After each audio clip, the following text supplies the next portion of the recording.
दिन के लिए, मंत्री बना दिया। अब इसको लगा है कि हम बहुत बढ़िया नेता हैं, बहुत बड़का नेता हैं, अब हम 60 सीट पर लड़ेंगे। ये जीतेगा एको नहीं। अगर तेजस्वी इसको सीट दे 10 को सीट दे दे, ये 10 हारेगा और 10 को ही बेचेगा। कैसा उसका चरित्र है, कैसा वो आदमी है, उसको तो देखिए पहले कि इसको टिकट किसको ही देगा, इसके यहाँ नेता कौन है। ठीक है, और वो नेता इसको वही बनाएगा, टिकट बेचेगा, पैसा कमा लेगा, फिर ऐश मौज करेगा।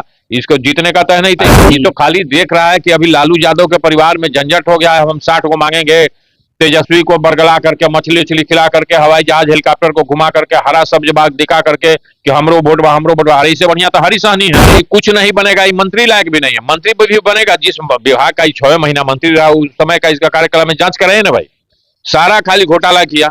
कभी कभी नेता कुछ ऐसा बयान दे देते हैं जिसको सुनने के बाद सिर्फ आदमी हंसता है।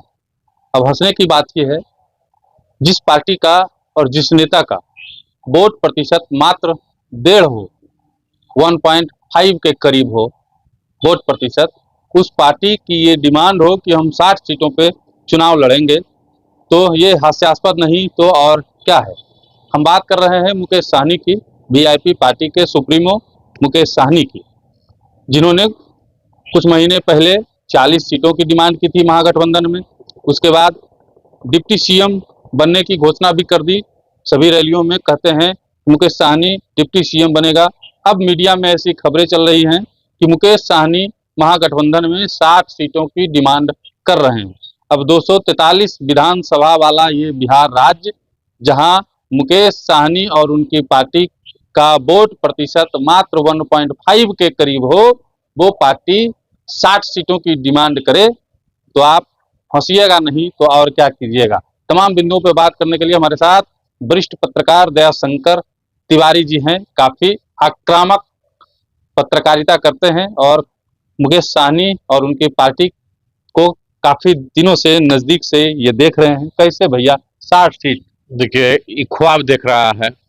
जैसे अभी देख लिया कि आरजेडी में पारिवारिक कलह शुरू हो गया है, तेज प्रताप और तेजस्वी में लड़ाई शुरू हो गया है। ठीक है, अब ये है तेजस्वी के साथ सटा हुआ, तो ये देख रहा है कि घर में कलह जब हो गया तो ये अपना लूटने के फेर में है। ठीक है, तो अब ये 40 सीट 60 से सीधे 60 सीट चला गया। इसकी इच्छा है टिकट बेचने का। ठीक है, ये तो टिकट बेचेगा, केवल जीतेगा एको सीट नहीं। आज तक एक सीट भी जीता है? कल सब इलेक्शन में कुछ ना कुछ लड़ते रहा, कहाँ एको सीट ही जीता। इसको तो दौड़ता था नीतीश जी के पीछे पीछे पीछे पीछे, चचा हो करके। नीतीश जी इसको कहे कि चल 6 महीना का एमएलसी हो जाओ। एमएलसी हो गया तो फिर गोड़ पर गिरने लगा, तो कहे नीतीश जी कि चल मंत्री हो जाओ कुछ दिन के लिए, मंत्री बना दिया। अब इसको लगा है कि हम बहुत बढ़िया नेता हैं, बहुत बड़का नेता हैं, अब हम 60 सीट पर लड़ेंगे। ये जीतेगा एको नहीं। अगर तेजस्वी इसको सीट दे 10 को सीट दे दे, ये 10 हारेगा और 10 को ही बेचेगा ही। ठीक है, नेता होता थोड़ा है, फिल्मी दुनिया में चूड़ी लहठी पहनाया, यहाँ आ गया, लगा करने क्या क्या। अच्छा, इसके पार्टी में देखिए ना भाई कौन कौन लोग जाके मिल रहे हैं। इसके पार्टी में देखिए कैंडिडेट कौन है, कैसा उसका चरित्र है, कैसा वो आदमी है, उसको तो देखिए पहले कि इसको टिकट किसको ही देगा, इसके यहाँ नेता कौन है। ठीक है, और वो नेता इसको वही बनाएगा, टिकट बेचेगा, पैसा कमा लेगा, फिर ऐश मौज करेगा। इसको जीतने का तय नहीं था, तो बर्बाद कर देगा तेजस्वी को। पार्टी का सुप्रीमो ही अपने हैं, राष्ट्रीय अध्यक्ष इनका भाई हैं, मंच पे इनका बेटा बेटी है, पत्नी बैठती है, बाकी नेता जो झोला ढोने वाला है वो सब साइड में रहता है। ये वो निषाद समाज का कोई संगठन है, उसका राष्ट्रीय अध्यक्ष बनाए हुए ये अपना साला को है, तो परिवारवाद वाली पार्टी है। अरे परिवारवाद वाला है, इसका बाप का गति देखबे किए, बाप क्या कुकर्म करता था, वहां पर मारा गया।